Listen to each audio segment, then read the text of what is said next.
Je travaille à l'Alliance française, ça fait déjà plus de 10 ans que je ne fasse pas d'erreurs.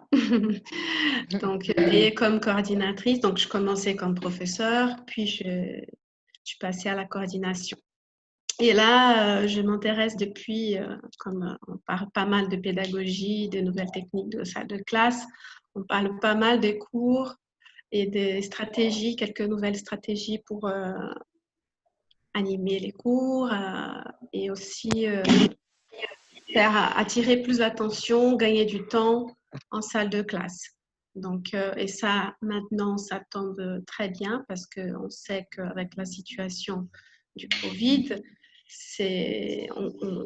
on a passé au cours virtuel et on a vu que le temps des cours, il a changé aussi. Donc, cette stratégie de classe inversée, ça peut être aussi une bonne solution pour reprendre cette perte, on va dire, de temps qu'on a eu après le passage du cours en virtuel.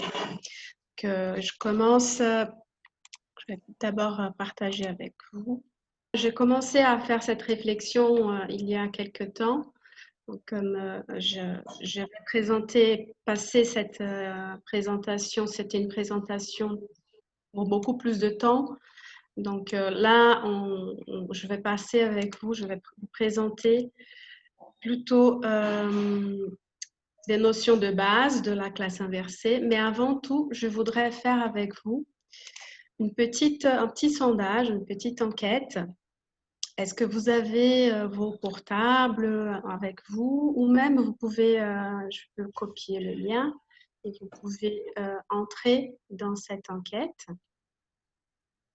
Je vais repartager. Attendez.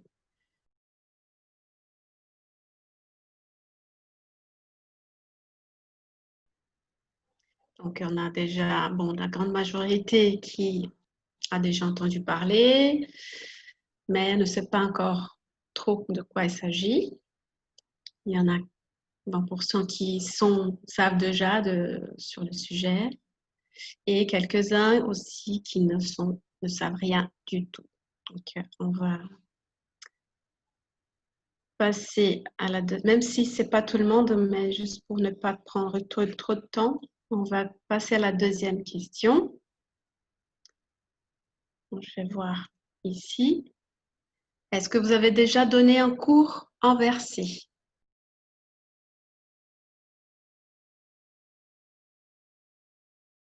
Oui, c'est un peu partagé. C'est bien, comme ça on aura on a déjà quelques-uns qui ont quelques expériences. Donc après, pour la partie, on va faire une petite mise en commun. On pourra peut-être donner des témoignages sur le domaine.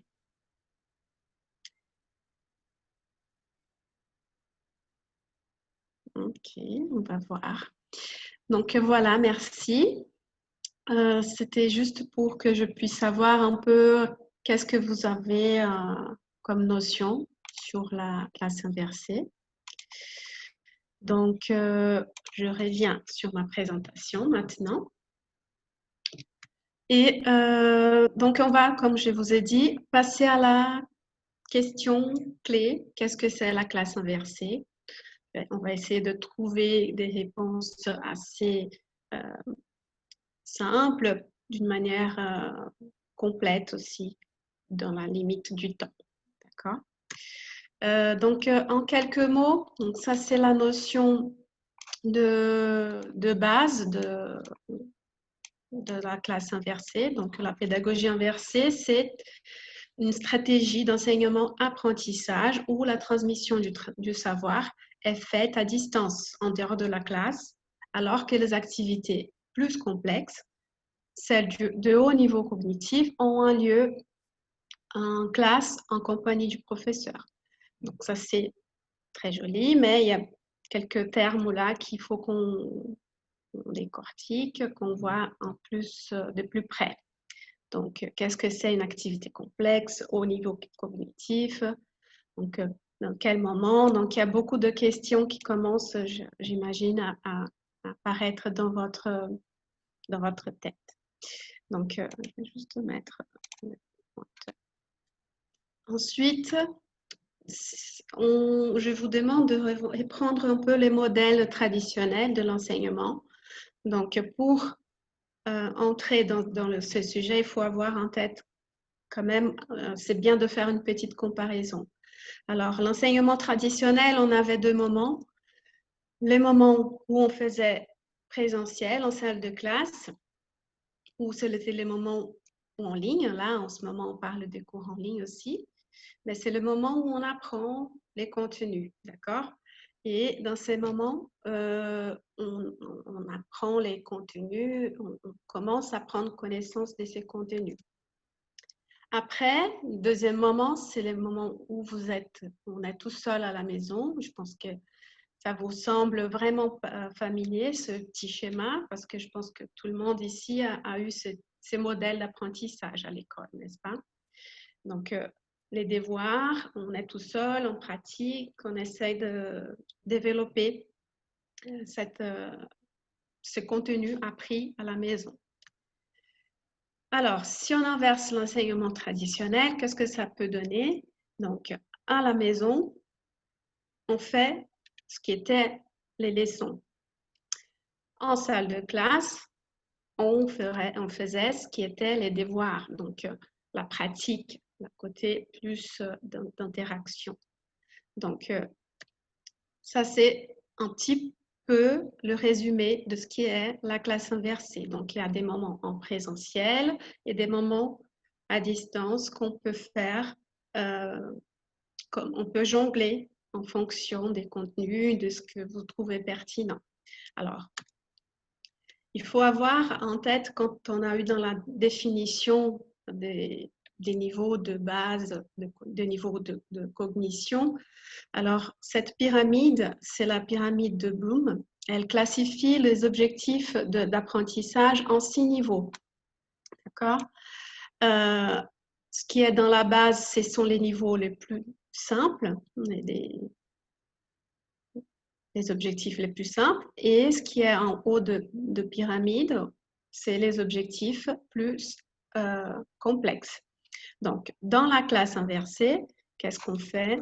À distance, à la maison, on développe les tâches les plus simples. Ce qu'on faisait normalement en salle de classe, on va le faire en autonomie, chez soi, tout seul. Et ce qui est en présentiel, ce sont les tâches les plus complexes, c'est-à-dire les analyses, l'évaluation, création des activités beaucoup plus riches et interactives, où on parle pas mal de production. On va produire beaucoup plus, utiliser ce temps de classe pour faire de la production vraiment. Donc, cette classe inversée, donc vous allez voir que c'est un mot très important, c'est le mot engagé. C'est parce que les élèves, ils seront vraiment demandés. L'engagement des élèves, ça va être vraiment fondamental pour bien réussir à une classe inversée. Donc, avoir l'engagement de l'élève, c'est quelque chose de très important dans une classe inversée. Mais comment le faire? On va voir quelques étapes après. Ensuite, nous avons aussi quelques types de classes inversées. Donc, il y a quelques temps, on avait juste l'idée principale de classe inversée où je jongle entre le présentiel, j'ai besoin d'avancer plus rapidement en contenu et je veux envoyer aux élèves qu'ils voient qu'ils apprennent ce contenu tout seul chez eux et après, je peux avancer plus rapidement en salle de classe. Mais on va voir qu'il y a des moments qu'on peut alterner et qu'on peut avoir quand même soit ça sera à vous de décider, d'accord? Jongler comme vous allez vouloir. Donc, nous avons deux types de classes. Ce premier type, le type 1, c'est le cours que nous connaissons tous de classe inversée. Donc, ça se passe en 2 moments, en distance, en présence. Donc, hors classe, c'est comme on faisait normalement. On prend la connaissance des théories, on va apprendre sur le contenu, par exemple, en point de grammaire que nous voulons savoir et faire quelques quiz, un petit questionnaire pour vérifier la compréhension. Et un deuxième moment, c'était le moment présentiel où on consolidait les acquis, on faisait fonctionner ce modèle à partir d'un apprentissage soit collaboratif, en présentiel, et en approfondissant, en faire un petit peu aller plus loin même et développer et pratiquer ce qui a été appris à distance dans un premier moment. Donc ça, c'est le type qu'on faisait jusqu'à présent. Mais la pédagogie, elle évolue aussi. Donc, nous avons quand même ajouté un deuxième type de classe inversée. Et ce deuxième type, il vient rajouter au premier type. Il vient s'allier. Donc, c'est pour ça que vous voyez ici des numéros un peu dans le désordre. C'est parce qu'ils entrent dans une séquence pour faire que la classe inversée soit un peu plus contextualisée. Parce que quand on parle de pédagogie pour le FLE, normalement, principalement, on parle de la pédagogie, pas mal de la pédagogie actionnelle. Et dans cette pédagogie, on a le contexte qui est vraiment important. Donc, on a pensé à ça pour ajouter des étapes dans l'apprentissage inversé, donc dans la stratégie de la classe inversée, pour que le contexte intègre aussi toute cette séquence. Donc, pour un premier moment, donc on va commencer en alternant les deux. Par un alternant, on va ajouter au type 2 avant le type 1. Donc, on commence par en présence, à distance. Ça peut être en autonomie ou en groupe.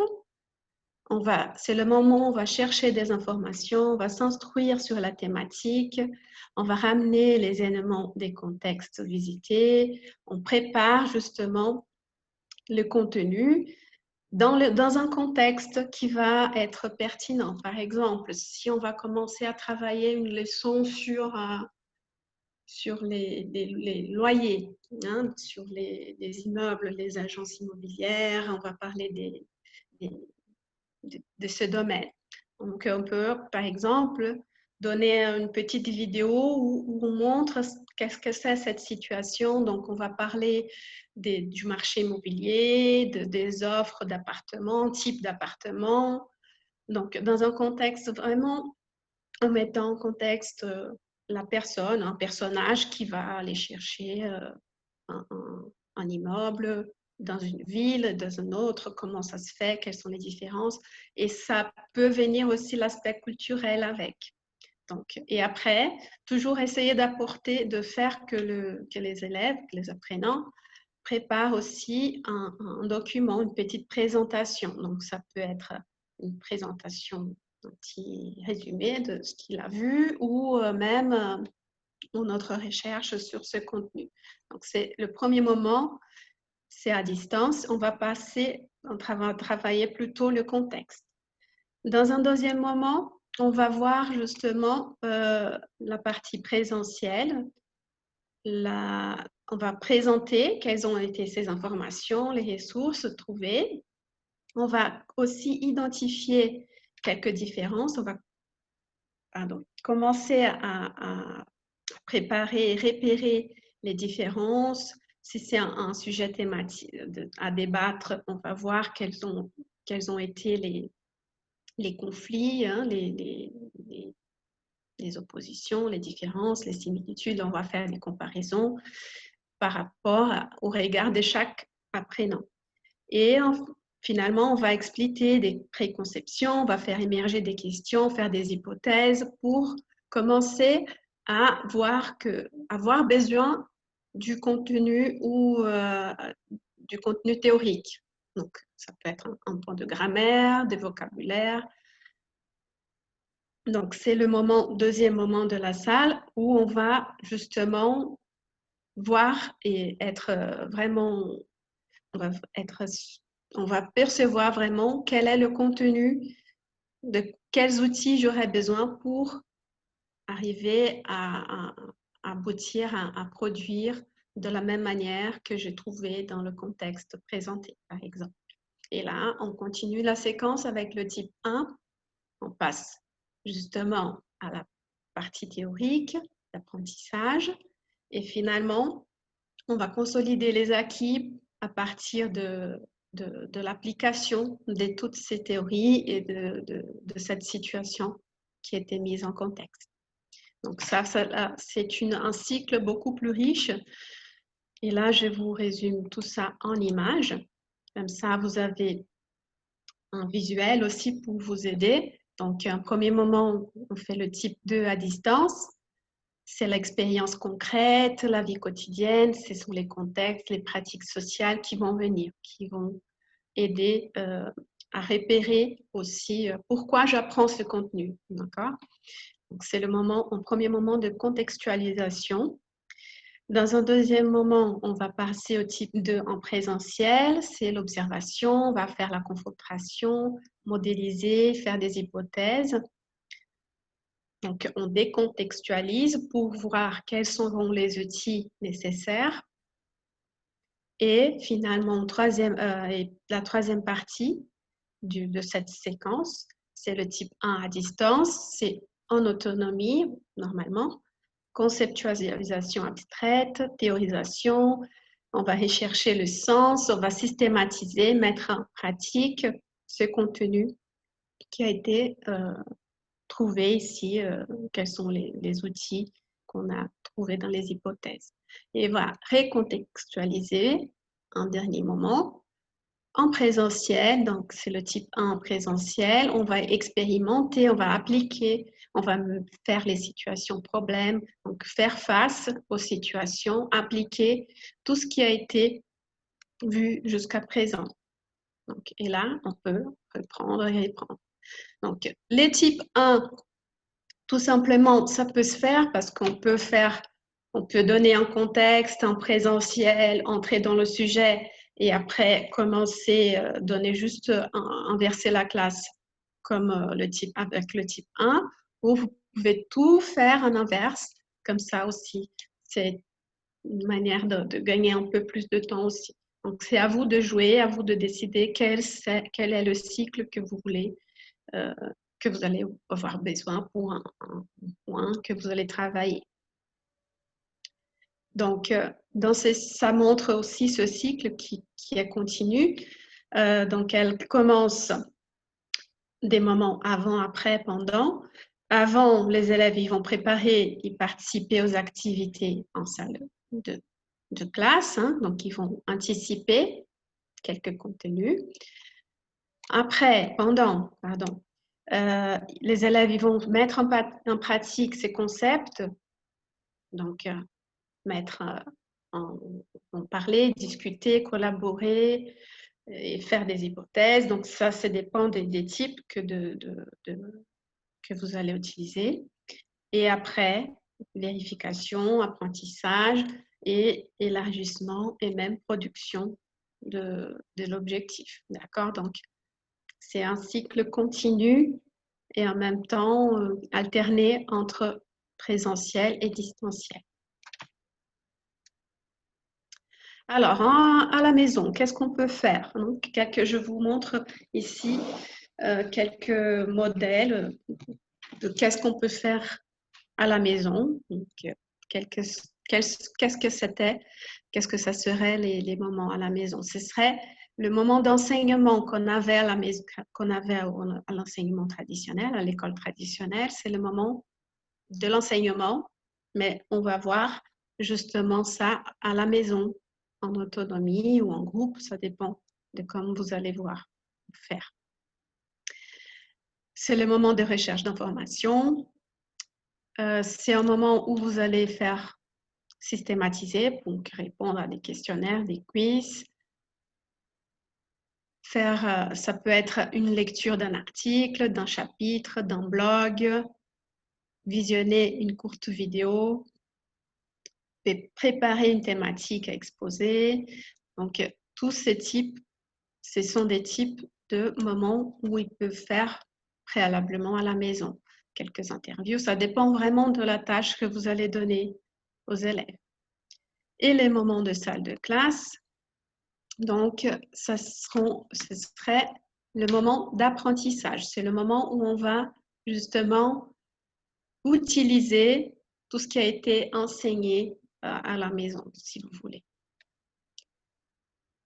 Donc, après, quand on est en autonomie, on a plein de doutes qui apparaissent. Donc, c'est le moment aussi de se poser les questions, de résoudre les doutes. C'est le moment de faire les activités en production, la présentation, des présentations par la thématique présentée, des recherches, le débat, donc aussi. Donc, ce sont vraiment des moments actifs où l'élève, on a vraiment besoin de la réponse des élèves. Donc, ça peut être aussi une analyse argumentée d'un travail ou d'un autre groupe, création d'une carte conceptuelle commune, donc des activités vraiment actives de la part des élèves. Et le prof, il sera là tout le temps pour guider et aider ses élèves. Des mini-colloques aussi, donc vraiment des moments actifs de la part des apprenants. Alors, quels sont les acteurs? Nous avons 2 acteurs dans les salles de classe, ce sont les rôles. Donc, on va voir un peu les rôles de l'apprenant et les rôles de l'enseignant. Qu'est-ce qui change? Comment on peut jongler avec? Alors, l'enseignant, il ne sera pas l'unique responsable de transmettre le savoir. C'est lui qui doit fournir aux élèves les matériels nécessaires pour qu'ils développent leur propre savoir. Donc ça, c'est fondamental parce qu'on voit vraiment la différence d'une classe traditionnelle où l'enseignant apporte tout le savoir, toutes les connaissances, c'est lui qui détient ce savoir. Et là, non, il va apporter des matériels pour que justement l'apprenant soit responsable de son apprentissage. C'est lui qui va réaliser les tâches proposées par les enseignants. D'accord?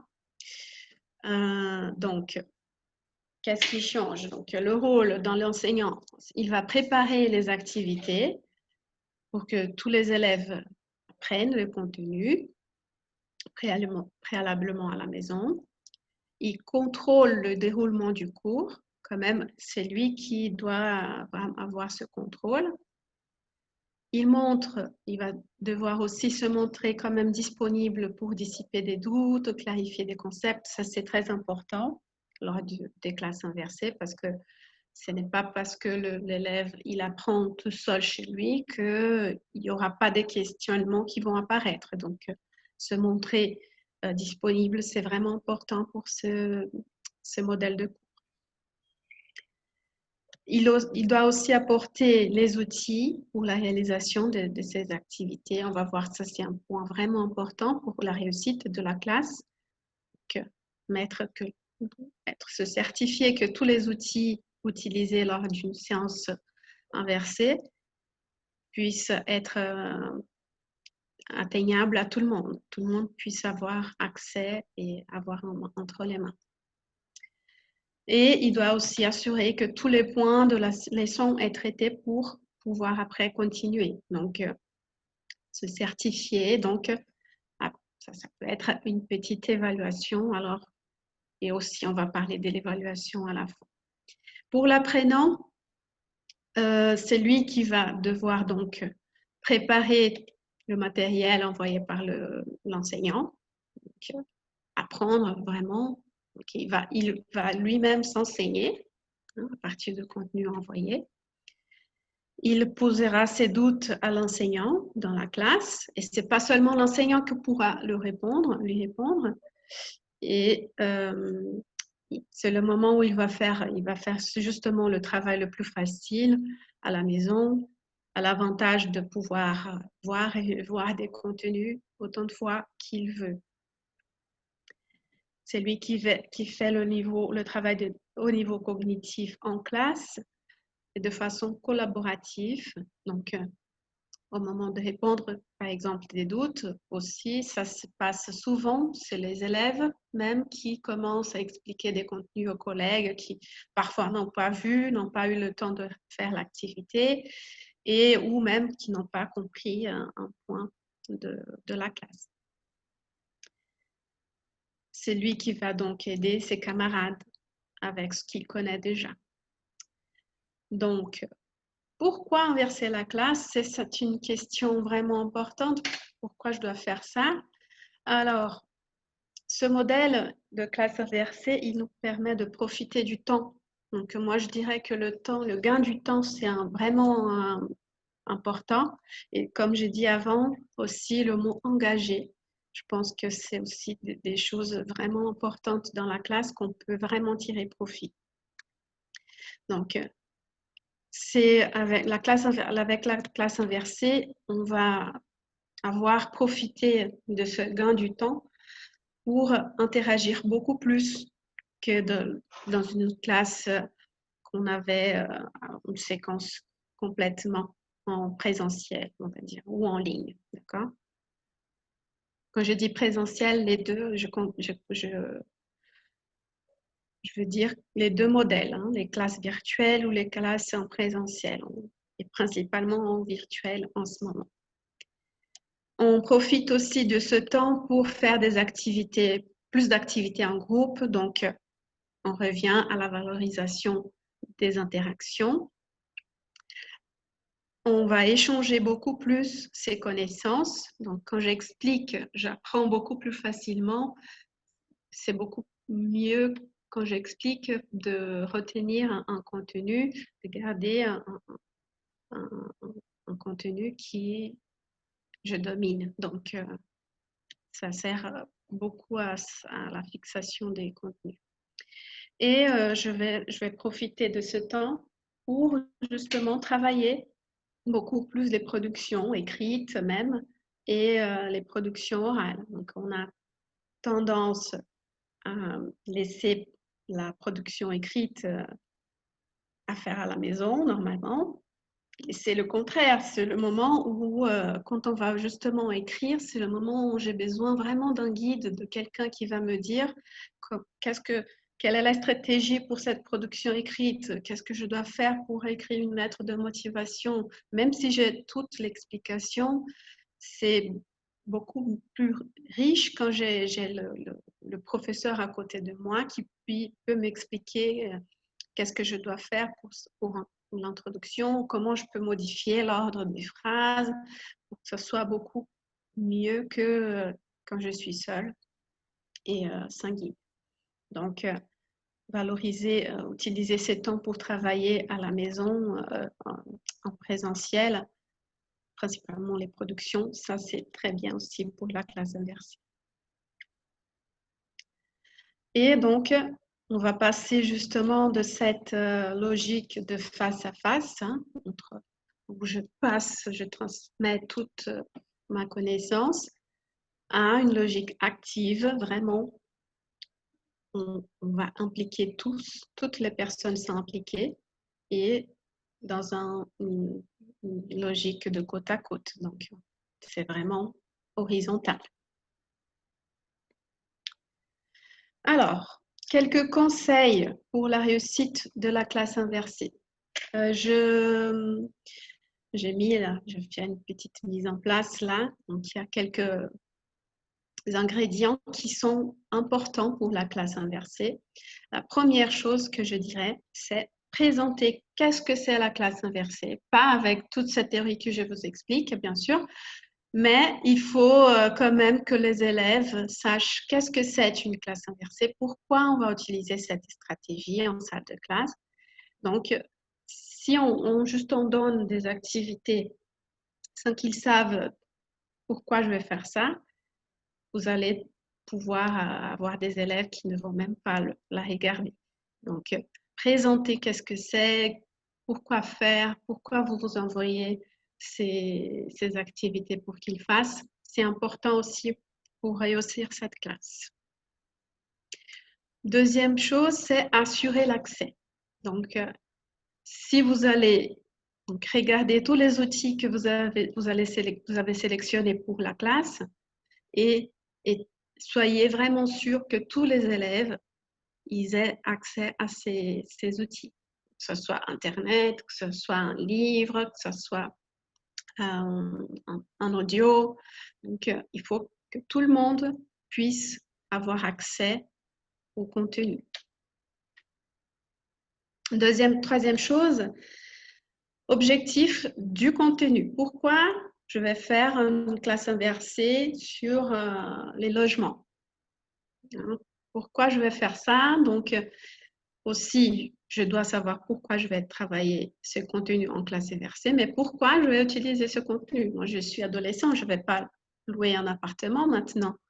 Mais quand même, ça va venir, vous allez grandir, vous allez avoir peut-être une situation où vous allez devoir donner une information sur un immeuble qui va être ouvert en location, mis en location, ou vous-même, vous pouvez avoir peut-être la chance d'aller partir à Paris et chercher un logement pour vivre. Donc, l'objectif de la situation, de contenu que vous allez travailler aussi, il faut le laisser bien clair. Utiliser des vidéos. Donc, je mets comme ça parce que c'est quand même, là, je vais vous parler des vidéos. C'est quand même un outil que il est là, il est attrayant, c'est facile, tout le monde peut visionner une vidéo, c'est attractif. Et donc, je vous conseille fortement d'utiliser des vidéos. Il faut juste faire attention au temps de vidéo. Donc, pour une classe en cours inversé, il faut que les vidéos ne soient pas trop longues. Moi, je dirais même limitées à 5 minutes. 5 minutes, c'est déjà une vidéo assez longue. Hein. Donc, ça dépend des contenus. Si c'est une vidéo, on ne va pas présenter le contexte, ça peut être intéressant. Une vidéo plus longue, elle raconte une petite histoire. Mais si c'est une vidéo où on va travailler la théorie, c'est trop long. Donc, et peut-être aller chercher même plusieurs vidéos sur la même thématique. Comme ça, une plus complète, pardon, et une autre beaucoup plus, un peu plus résumée. Donc, moi, j'aime varier entre deux vidéos, une plus longue, une plus courte. Comme ça, on peut avoir... on met l'obligation sur l'une des deux. On va voir quelle vidéo est plus intéressante pour que tous les élèves visionnent. Et la deuxième, on laisse ouverte. S'ils veulent, ils peuvent la regarder. Normalement, c'est la vidéo la plus courte. Voilà. Cinquième point, c'est un questionnaire. Je mets comme questionnaire, mais ce serait un résultat de cet visionnage ou de cette lecture du document. Donc, avoir toujours qu'est-ce que je vais faire avec ce que j'ai vu. Donc, la feuille de route, c'est important pour que on cible, on donne un objectif pour cette classe inversée. Donc, faire un quiz, ça peut être répondre à quelques questions, ça peut être juste faire un petit résumé, ça peut être plusieurs modèles de feuilles de route sont possibles, ça dépend aussi des contenus. Donc, si je parle d'immeuble, j'ai envoyé la vidéo qui raconte la petite histoire de la fille qui cherche un immeuble. Là, vous pouvez donner une petite présentation, juste faire une recherche même, aller chercher des immeubles dans la banlieue parisienne, travailler même quelques arrondissements Et comme ça, ils commencent à chercher, ils peuvent trouver quelques vocabulaires en plus. Donc, avoir de quoi faire avec ce contenu qu'ils ont appris. Donc, ça, c'est un point aussi important pour réussir la classe. Donc, j'ai commencé, j'ai préparé tous les points à travail à la maison.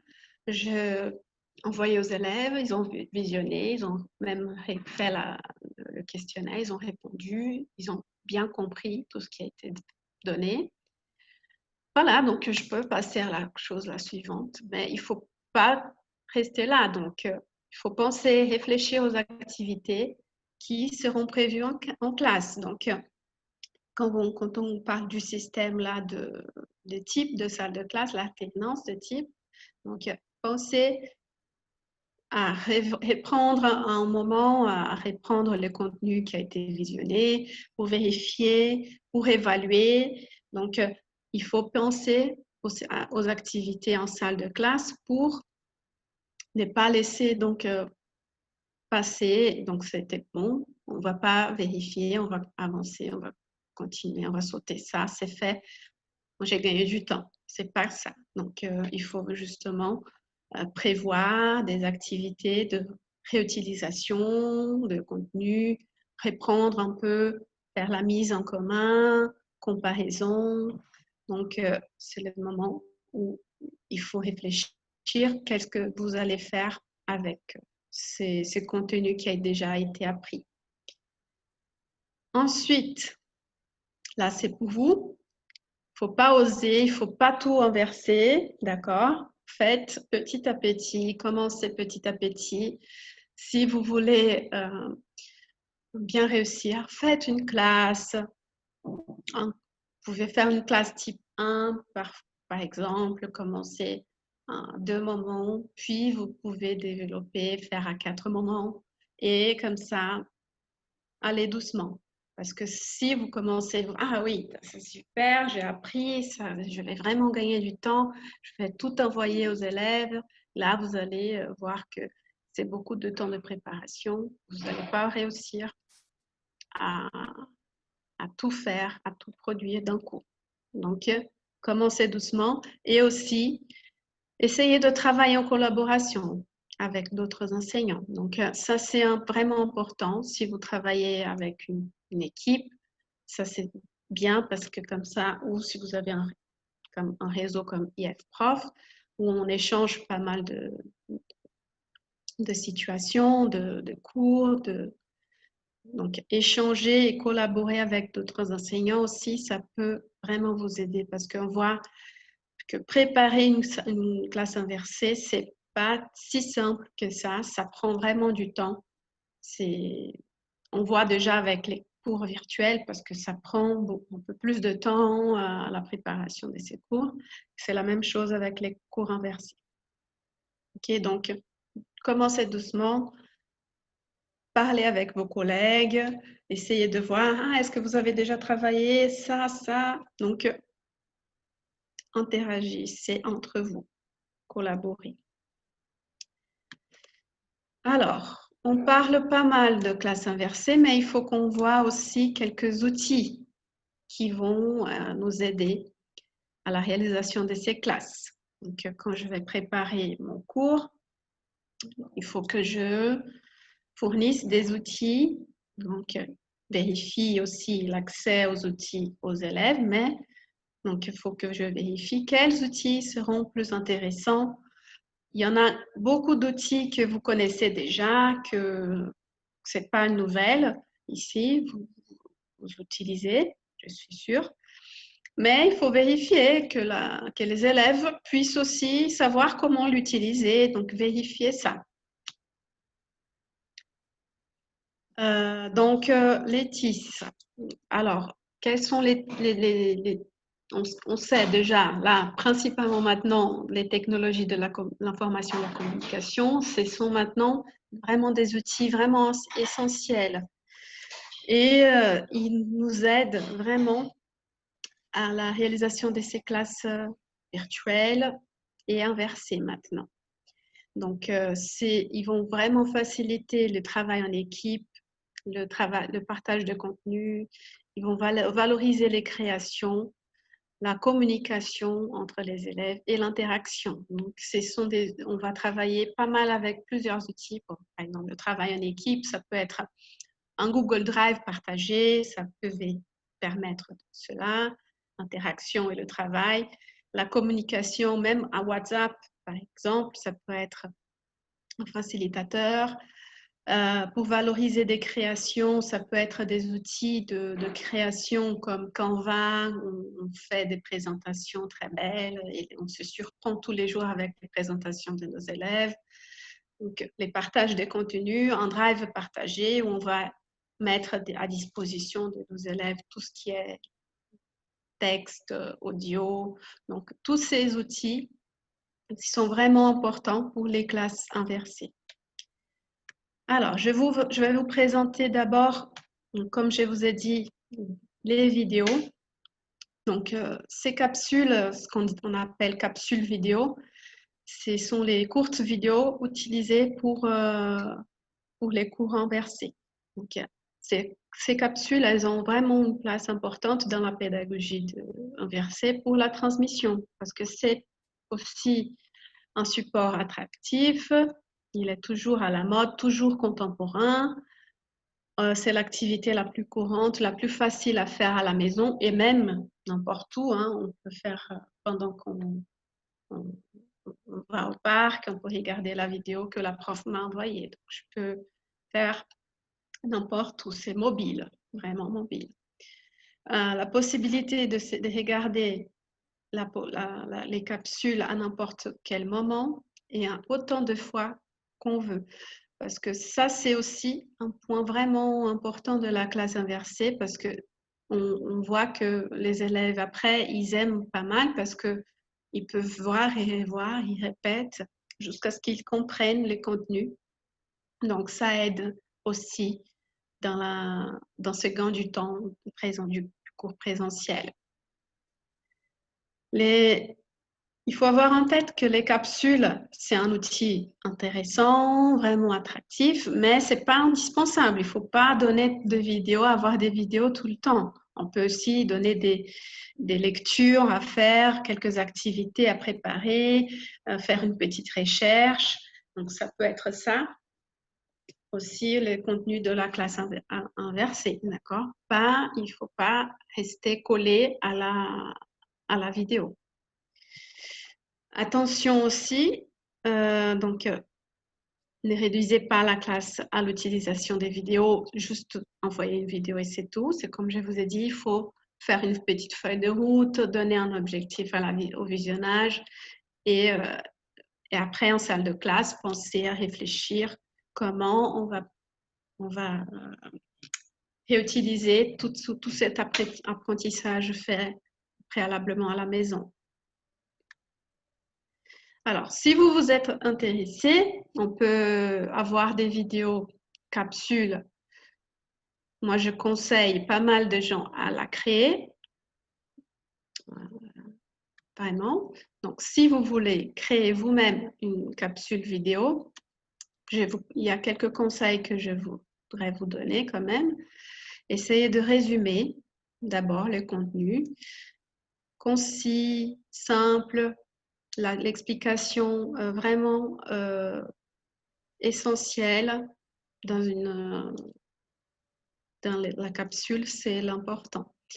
Calculer après le temps, combien de temps ça va prendre. Donc, pas plus que 5 minutes. Moi, je dirais que 3 minutes, 3 minutes et demie, c'est un temps bon pour une capsule. C'est le moment où on garde l'attention, on a l'attention de spectateurs.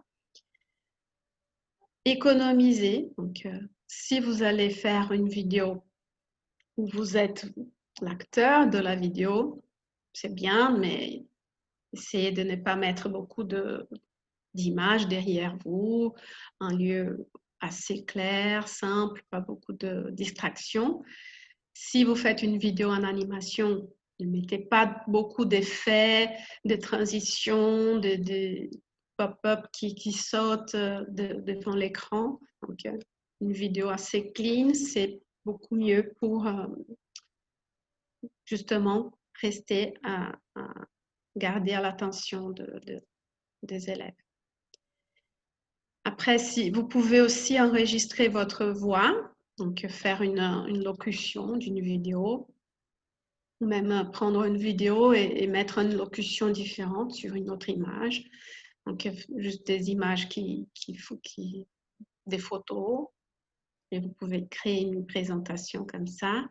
Donc, vous pouvez enregistrer votre voix. C'est intéressant comme ça, on peut avoir la prononciation, on peut voir déjà une voix familière, la voix de du propre professeur qui est là. Donc, si vous voulez, vous pouvez risquer à enregistrer. Varier le ton, donc le côté aussi positif d'avoir un enregistrement de voix, c'est avoir cette variation, ne pas avoir une locution toute linéaire, donc avoir ce rythme aussi qui appartient à la langue. Et risquer, si vous n'êtes pas très... Ouh, là, le mot m'a échappé. Donc, si vous n'êtes pas très... Bon.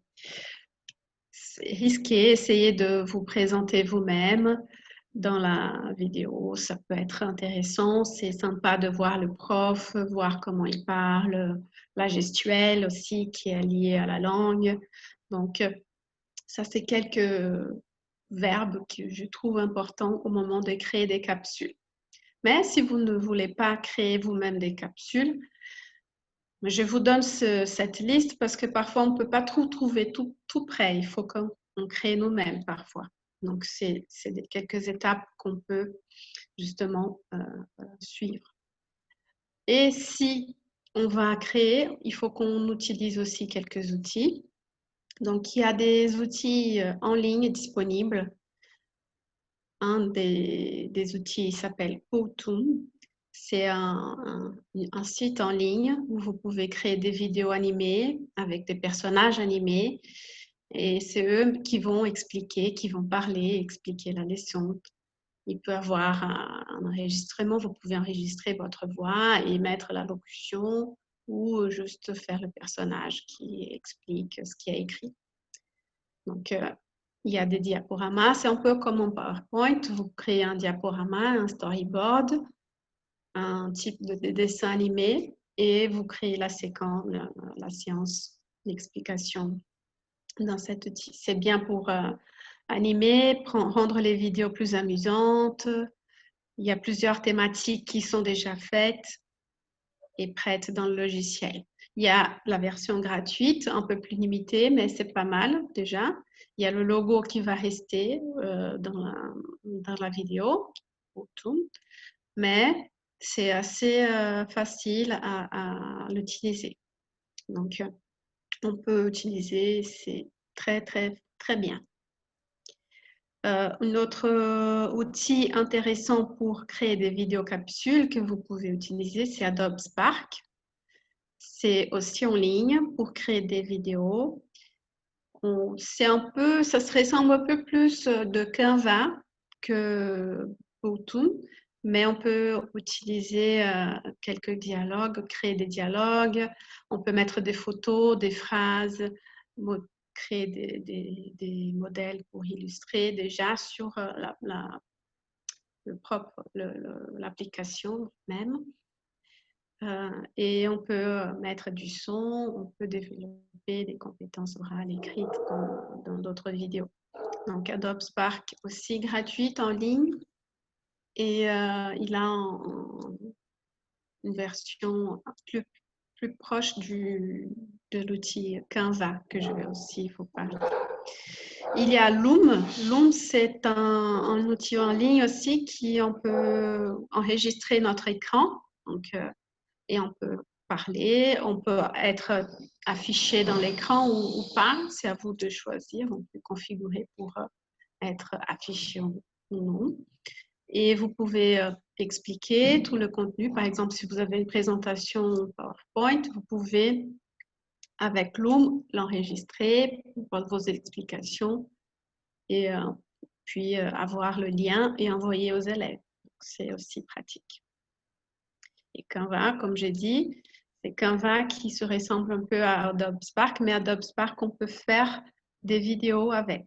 Et Canva, maintenant, il y a des petites animations qu'on peut faire, des courtes animations, mais c'est assez limité comme vidéo. D'accord?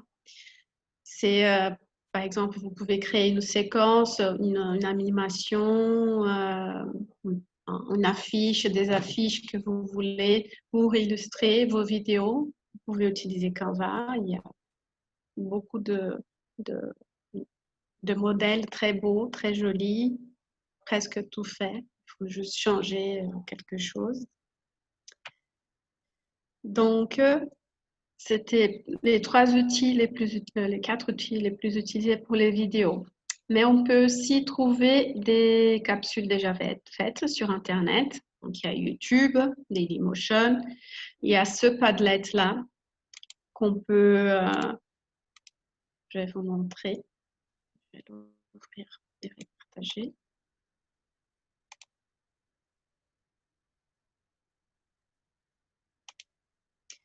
Ce Padlet, après, je vais partager avec IF Prof cette présentation et vous pouvez avoir tous les liens, d'accord? Voilà. Donc ça, c'est un mur, un Padlet, c'est un mur collaboratif. Ça prend du temps parce qu'il y a plein de vidéos qui sont là. C'est assez lourd jusqu'à ce que ça charge. J'ai oublié de l'ouvrir en avant. Voilà, ça commence.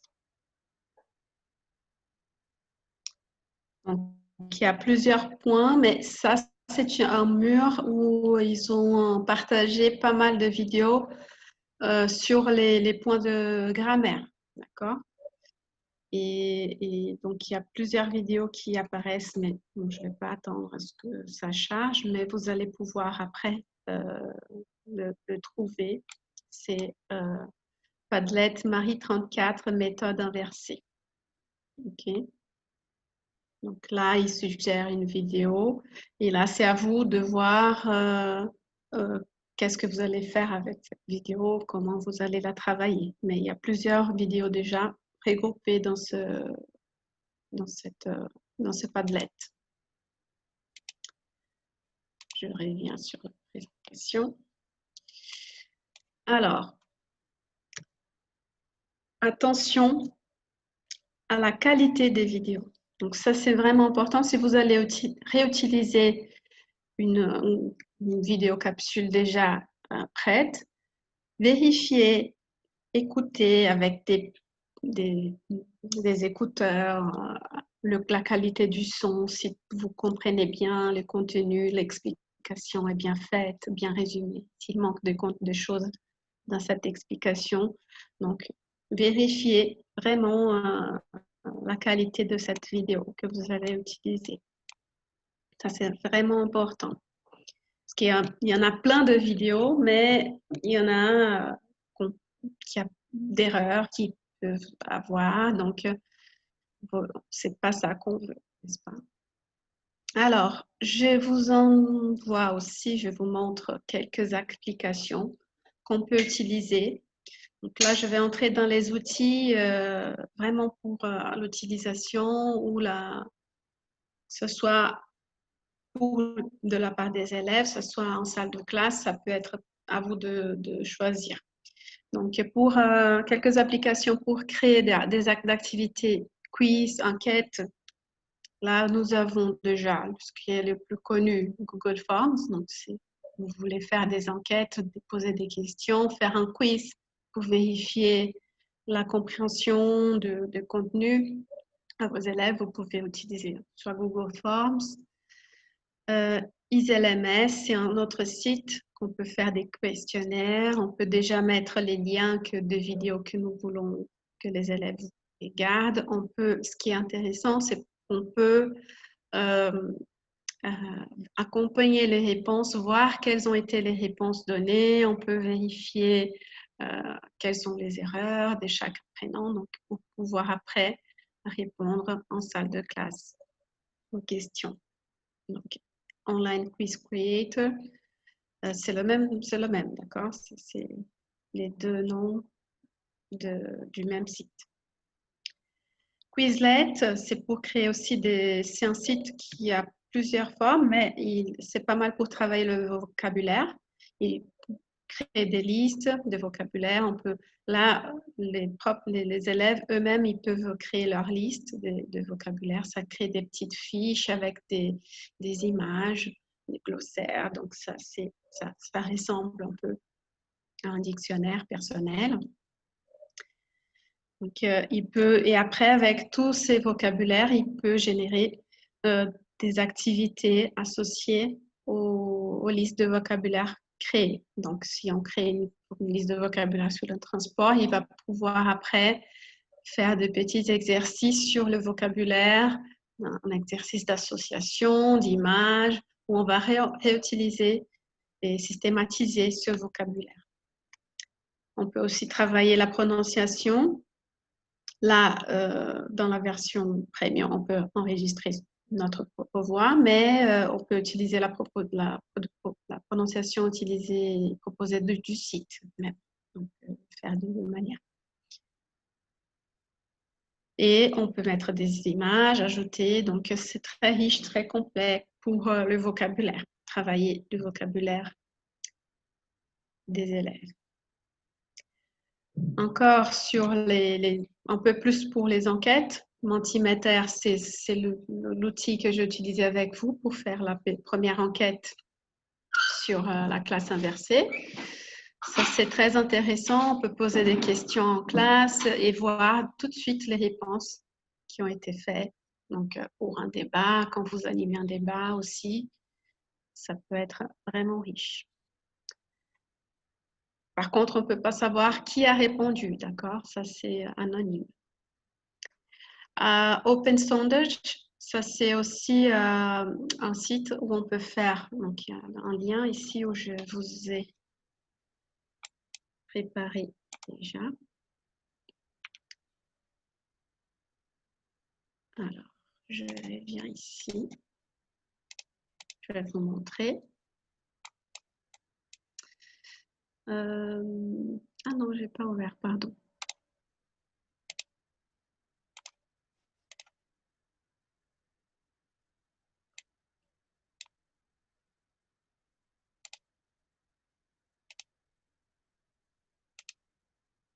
Donc ça, c'est aussi un outil de sondage. Par exemple, là, j'avais créé celle-là. C'est ces sondages que je vais vous envoyer à la fin pour savoir ce que vous avez trouvé. Et là, on peut répondre. Donc, chaque élève peut donner sa réponse. On va voir après comment ça fonctionne. Et ce qui est intéressant, c'est qu'on peut voir quelle est la réponse de chaque élève. Donc, ce n'est pas anonyme. On peut voir qui a répondu quoi. Donc, pour faire aussi des sondages très simples. Hein. Là, il y a 3 options, même si il y a les options ici, oui, non, un peu. Le premier, c'est oui, oui, oui, peut-être, non, oui, non pour le oui. Donc, mais là, vous pouvez utiliser juste la première colonne. D'accord? Donc, ça, c'est un site assez simple. On n'a pas besoin de nous inscrire pour créer un sondage. C'est facile à utiliser.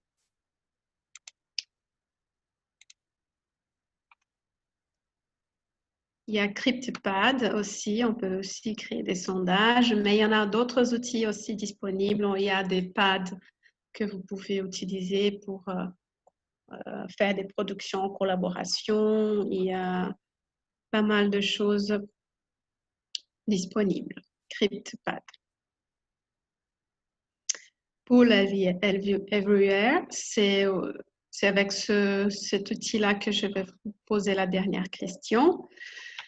C'est aussi pour créer, là c'est beaucoup plus riche, on peut créer des questionnaires, des sondages, des nuages de mots. Et je vais montrer. Attendez.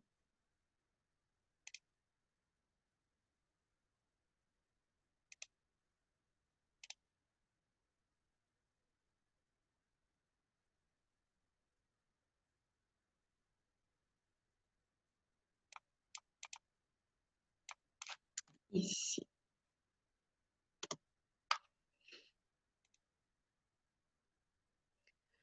Donc là, si vous allez dans ce site, c'est pas mal. On peut créer soit je vais mettre create ici, des choix multiples, des questions de choix multiples, faire des nuages de mots, questions-réponses, faire des images cliquables, faire une enquête, faire des commentaires ouverts, des compétitions. C'est assez intéressant et très riche aussi, comme il a beaucoup d'options, cet outil. Donc, c'est Pool Everywhere.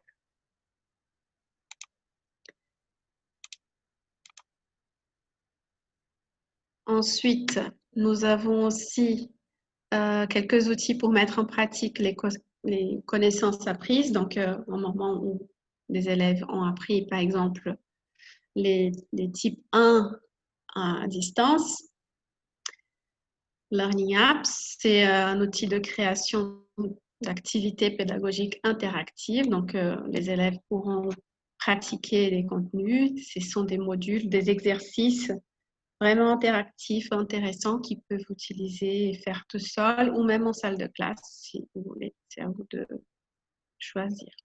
Il y a quelques canevas déjà disponibles, quelques exercices où vous pouvez vous-même créer des exercices dans cet outil.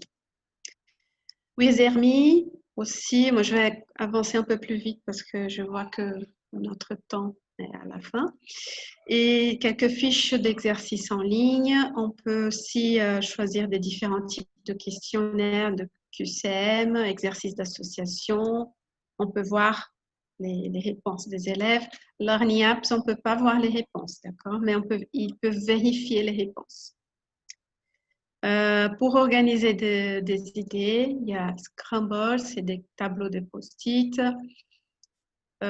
WordArt aussi pour faire des nuages de mots et aussi pour Everywhere. Answer Garden, c'est pour faire des glossaires et des nuages de mots aussi. Vous pouvez utiliser en salle de classe. Des cartes mentales, ça c'est un outil que j'aime beaucoup parce que ça nous aide à voir un peu qu'est-ce que les élèves ont retenu, par exemple, d'une vidéo. Ils peuvent commencer à élaborer une carte mentale lors d'un visionnage. Et après, en salle de classe, ils peuvent mettre en commun leurs cartes et faire une seule carte à partir de tout ce qui a été fait. Donc, les moteurs de recherche, ils sont aussi nos alliés. Donc, vous connaissez déjà tous.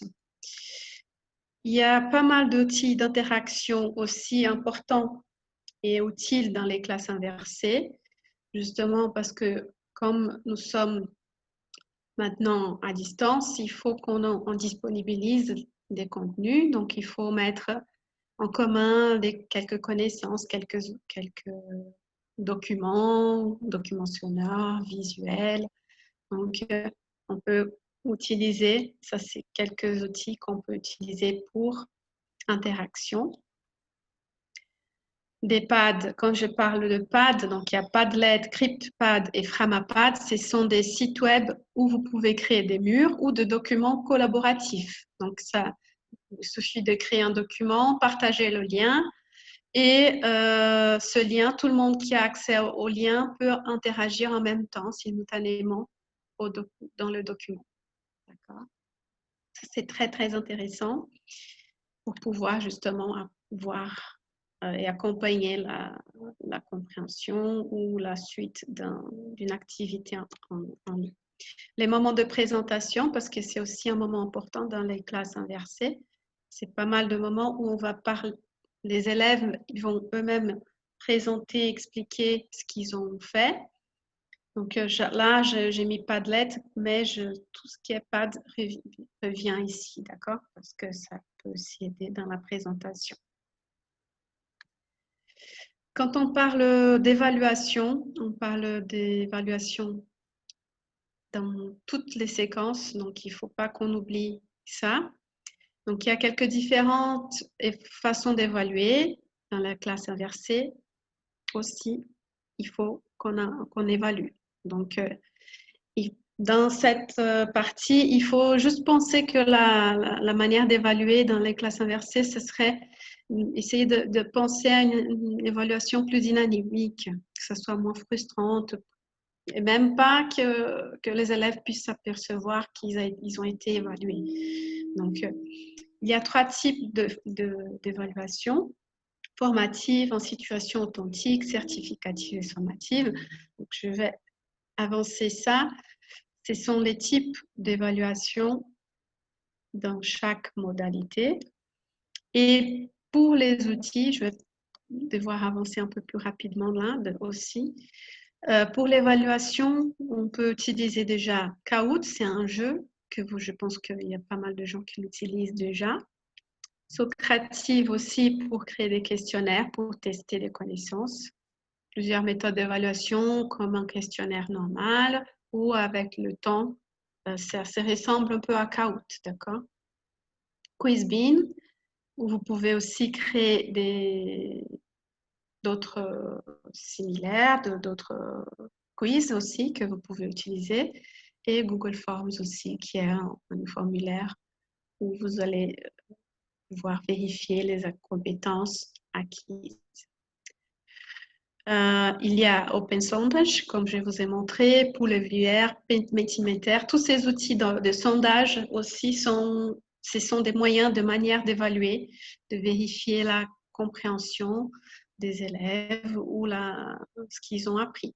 Pour la production orale, je vous conseillerais soit les outils qu'on utilise tout le temps, donc WhatsApp, si vous le faites avec vos élèves, Telegram. Vocaro, c'est un site en ligne où les élèves peuvent enregistrer sa bande sonore, donc sa production orale, puis envoyer au professeur. Il gère un lien et il envoie au professeur. On peut évaluer la production orale de cette manière aussi. Voilà, donc pour conclure, la classe inversée, elle a des points positifs, des points pas très positifs, je vais dire, pas négatifs du tout, mais c'est une pédagogie différenciée, elle facilite pas mal l'apprentissage à l'intérieur ou à l'extérieur de la classe. On évalue à travers des outils qui permettent de créer des questionnaires, de répondre à l'utilisation, donc c'est plus dynamique, plus riche, plus facile.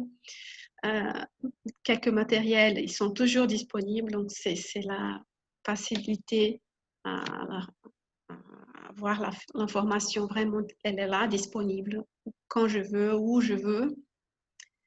L'apprentissage coopératif, c'est aussi un point important de cette pédagogie. On peut utiliser des outils numériques qui permettent justement d'apprendre au rythme personnalisé des élèves. On peut collaborer toujours et interagir avec les camarades. L'autonomie de l'apprenant, c'est l'apprenant donc qui est l'acteur de son apprentissage. Je reviens, pour que vous puissiez avoir une classe inversée réussie, il faut bien expliquer. Ça, c'est un point vraiment important. Expliquer à vos élèves qu'est-ce que c'est et pourquoi faire. Parce que si vous n'expliquez pas, vous essayez de varier aussi les outils que vous allez utiliser pour que ce soit intéressant et attrayant aussi à vos élèves. Donc, c'est un autre point, donc c'est justement cette possibilité d'avancer à son rythme, réviser quand je veux, combien de fois je veux. Ça, c'est aussi un point très intéressant et important pour les élèves. La motivation, donc c'est un peu le résultat.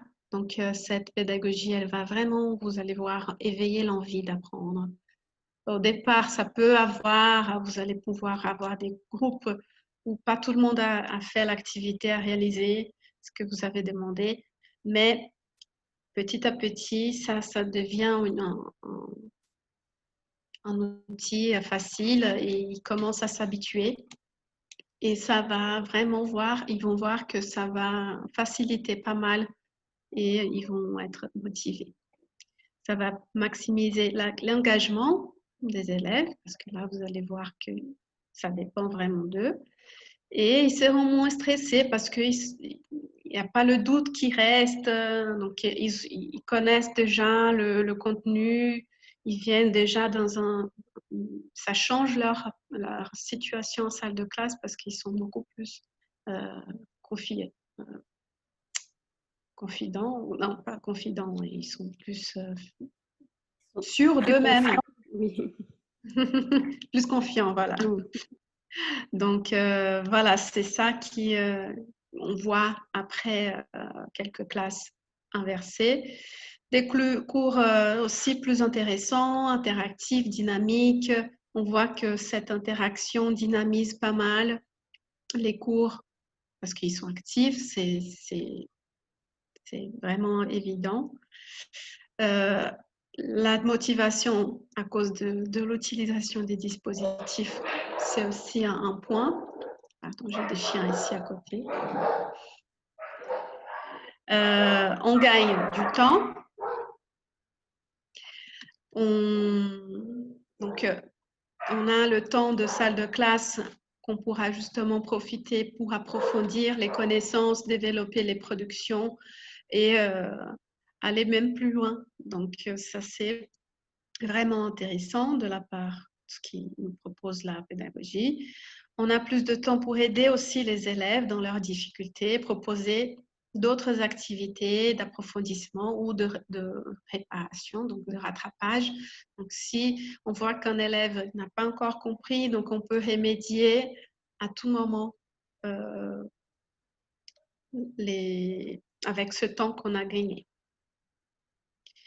Quelques points pas trop, moi je dirais pas trop positifs, mais le besoin de connexion n'est pas est quand même un problème parfois, hein. Donc ça dépend du public qu'on travaille et des dispositifs pour se connecter. Donc c'est une chose, c'est pour ça que je vous ai dit qu'il faut vraiment vérifier l'accès aux outils. L'engagement, en même temps que c'est positif, c'est aussi, il y a le côté négatif, parce que ce n'est pas tous les élèves qui s'engagent tout de suite. Donc, il faut qu'ils soient participatifs, il faut qu'ils fassent des devoirs, il faut qu'ils fassent la partie d'enseignement à la maison avant d'aller au cours. Et s'ils ne font pas, ils ne vont pas connaître le sujet et l'enseignant ne pourra pas réaliser les activités à propos du sujet du cours. Donc, il faut toujours avoir un plan B si vous n'avez pas la majorité des élèves qui l'ont fait.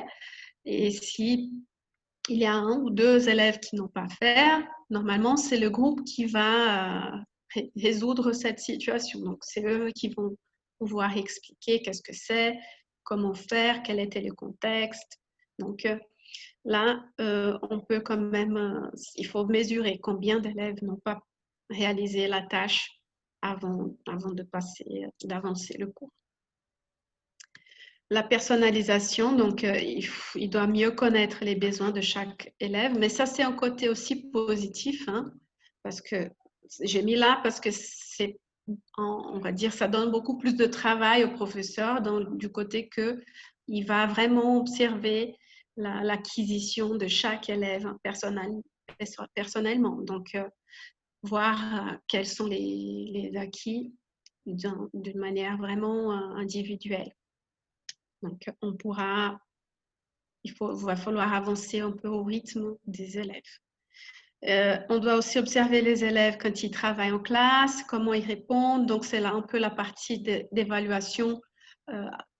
Tout le monde, tout le temps, d'accord. Donc, on évalue tout le temps pendant la classe s'ils ont fait, s'ils n'ont pas fait, comment ils ont compris. Donc, tout ça, il faut observer lors des classes présentielles ou à distance. Le temps de préparation, ça c'est aussi un point que je mettrais dans les aspects un peu négatifs, c'est parce que, comme je vous ai dit, ça prend vraiment beaucoup plus de temps qu'un cours traditionnel. Les premiers cours, ils vont prendre vraiment beaucoup d'heures. Vous allez voir ça. Non, mais c'est trop, c'est énorme, c'est 5 heures pour préparer un cours d'1h30. Oui, c'est ça au départ, mais après, quand vous dominez tous les outils, vous entrez un peu dans la séquence, vous allez voir que ça va aller beaucoup plus vite. Mais quand même, préparer ces cours et principalement les feuilles de route qui vont venir, c'est la partie qui prend plus de temps.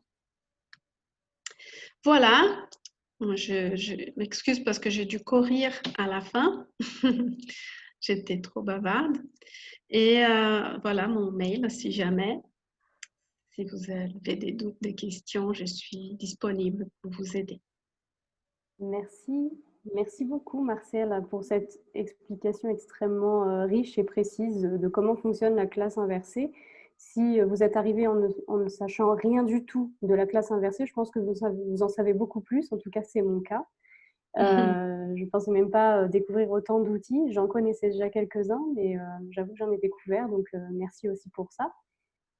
J'aurais un tout petit rajout à faire sur les réseaux sociaux ou les plateformes de recherche pour trouver du contenu. Mais c'est normal que vous en ayez Ah pas oui, j'ai parlé. oublié de mettre, pardon. C'est normal puisque c'est encore nouveau C'est et tout c'est aussi récent, pour ça qu'on est oui.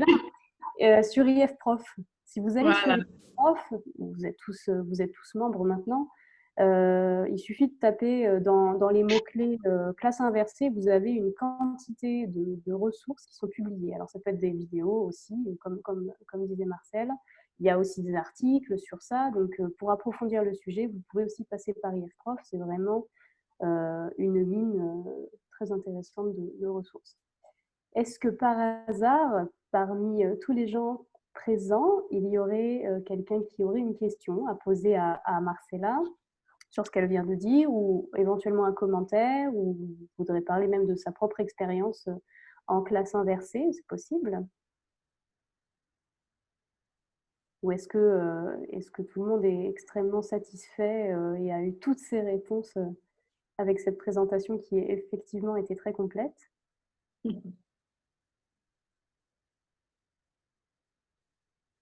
Alors moi, j'ai peut-être une question. Marcella, du coup, je me doute que vous l'avez... Ah, si Stéphane veut dire un mot. Donc si Stéphane, je vais activer, enfin, je vais vous donner l'autorisation d'activer mon micro. Ce sera peut-être plus simple comme ça. Voilà.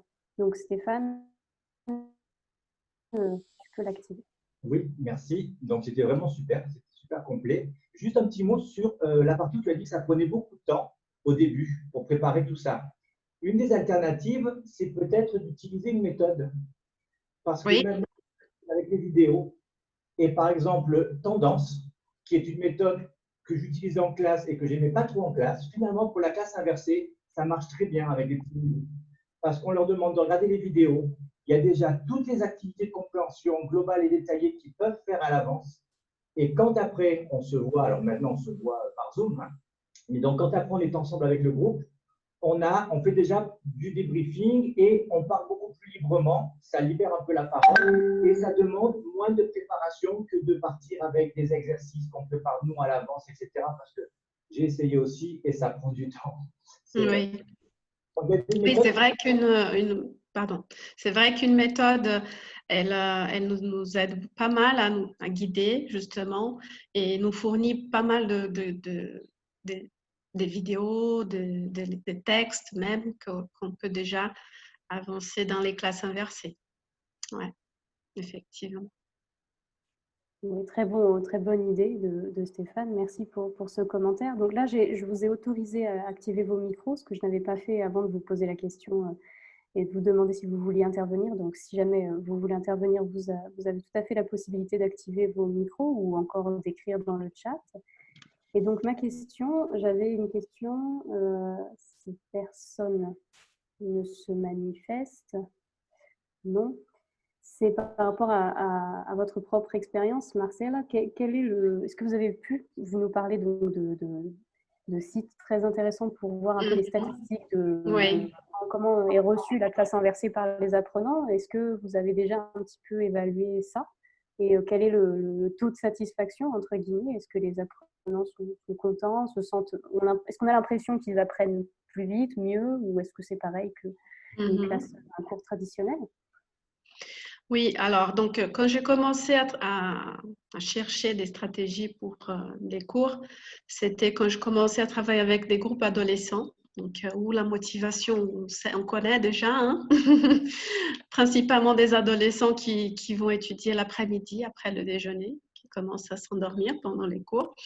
Donc, je commençais à chercher des nouvelles manières de travailler, des contenus, et que ça soit plus intéressant pour eux. Donc, j'ai trouvé, c'est où je me suis tombée sur la classe inversée. Et là, quand je commençais, je faisais plutôt le type 1. Je donnais des vidéos, je préparais des vidéos, je faisais des questionnaires pour qu'ils la remplissent en salle de classe, après en autonomie, et après en salle de classe, on faisait une mise en commun et on mettait en pratique tout ce qui a été appris. Donc, et là, j'ai vu qu'au départ, comme je n'étais pas trop consciente des étapes à suivre, par exemple, je n'avais pas présenté au départ qu'est-ce que c'était une classe inversée, je n'avais pas montrer comment travailler les outils, j'ai pas eu beaucoup de retours au départ. Mais après, j'ai vu que c'était un peu intuitivement que j'ai pu voir qu'il faut expliquer, il faut montrer, même s'ils connaissent déjà YouTube. Donc, vous allez pouvoir aller ici. Si c'est trop vite, vous pouvez accélérer, vous pouvez ralentir la vidéo. Donc, tout ça, j'ai expliqué. Et là, j'ai vu que ça a changé.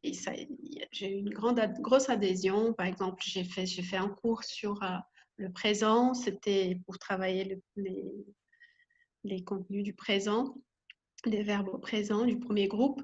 Et là, j'avais préparé un quiz et ils ont répondu à moi, parce que comme il y avait un ranking, hein, des gagnants, on va dire, et ils voulaient être en premier. Donc, ils ont répondu 3-4 fois jusqu'à qu'ils aient une ponctuation plus élevée que les collègues.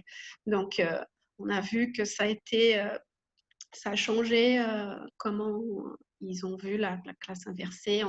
J'ai pu voir après que les cours, c'était beaucoup plus facile.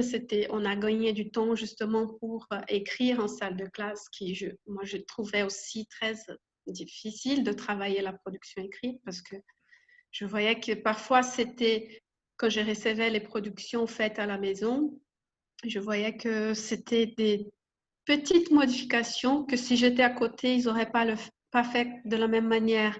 Et c'est des choses qu'ils savaient, mais c'est juste avoir quelqu'un à côté pour mieux guider. Donc là, on a pu profiter ce temps pour faire la production. Et là, j'ai pu voir que ça a été beaucoup plus vite. Bon, les adolescents, après qu'ils entrent dans un type de cours, ça a beaucoup amélioré. Et après, j'ai testé aussi avec les adultes. Aussi, ça a été... après, ils commencent, est-ce que vous avez une autre vidéo? Quand est-ce qu'on aura notre cours inversé? Et là, eux-mêmes, ils commencent à demander, parce qu'on voit que ça les rassure. D'accord. Oui, donc en fait, si je comprends bien, c'est le temps d'initier un petit peu tout le monde à cette nouvelle façon de donner des cours. Ça peut traîner un peu au départ, mais il faut insister parce que ça vaut la peine. Oui, c'est ça. Les résultats et la réception étaient toujours meilleurs au fur et à mesure du temps, etc. D'accord. Et Ouais. je pense que du coup, ça répond à Anna Claudia qui demandait est-ce que tu as eu un bon résultat dans la classe inversée? La réponse serait plutôt oui alors. Oui, je vois que les élèves, déjà, ils commencent à s'habituer à cette manière d'apprendre. Et même avec le virtuel, là, avec les cours en ligne, comme on a vu que il y a un certain délai, les choses se ralentissent un petit peu.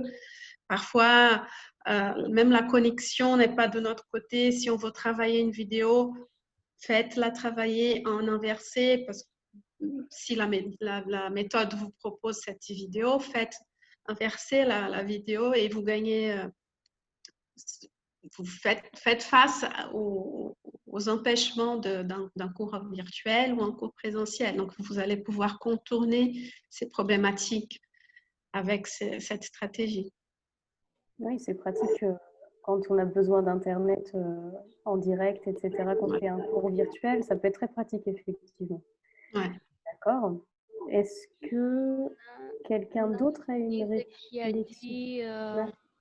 Je pense que parfois, nous faisons des cours inversés intuitivement. Que pensez-vous?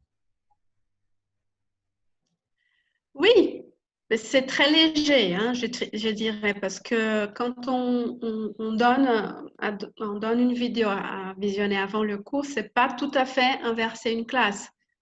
Vous devez quand même donner, soit que ce soit une question à répondre après le visionnage de cette vidéo. Là, vous faites quand même une version de classe. Mais il faut avoir un objectif. Pourquoi je vais visionner et qu'est-ce que je vais faire avec? Donc, il faut avoir soit un questionnaire, soit donner une autre tâche à faire après, donc faire une recherche sur la thématique. Enfin, il faut aller un peu plus loin. Yann, vous pouvez activer votre micro, on ne vous entend pas. Oui, je voudrais savoir s'il y a des thématiques pour lesquelles ça marche mieux, des points pour lesquels ça marche mieux, de travailler de cette manière en classe inversée, des points de grammaire ou avec lesquels c'est plus facile ou autre, le discours, je ne sais pas. Alors, c'est comme je vous ai dit, au départ, je travaillais pas mal les points de grammaire parce que je voyais que parfois, c'est pas seulement ma manière d'expliquer qui va être pertinente pour toi, par exemple. C'est pas la façon dont j'explique le passé composé qui va être bien pour toi. Peut-être que pour Ingrid, c'est bien, mais pas pour toi. Donc, avoir une autre manière, une autre explication, je trouve que c'est quand même intéressant pour avoir plusieurs possibilités et enrichir encore l'apprentissage. Vous pouvez inverser ce que vous voulez. Ça peut être un point culturel, ça peut être un point de vocabulaire.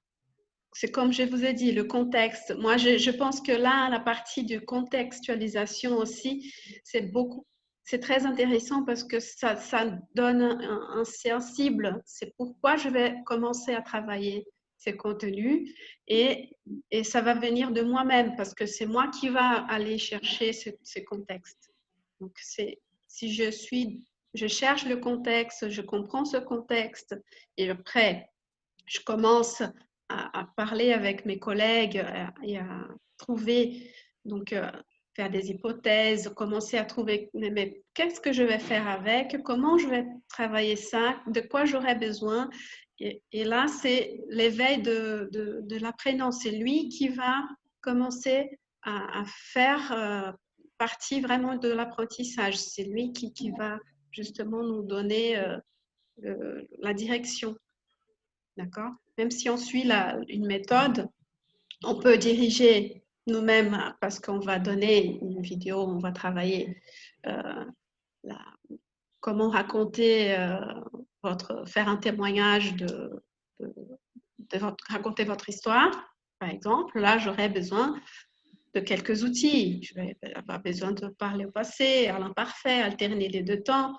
Donc, qu'est-ce que je vais avoir besoin pour faire cela? Et là, la classe inversée, vous pouvez utiliser dans toutes les étapes ou seulement en une étape vers une partie où vous allez travailler seulement la grammaire. Moi, j'aime pas mal de travailler la grammaire justement parce que ça multiplie les manières d'explication. Le vocabulaire aussi, le contexte, ça marche énormément bien aussi parce qu'on voit qu'après, ils viennent avec d'autres possibilités et on élargit normalement. Très bien, merci. Merci Yann, merci Marcel. Est-ce qu'il y aurait une dernière remarque avant que l'on termine ce webinaire du 3 juin?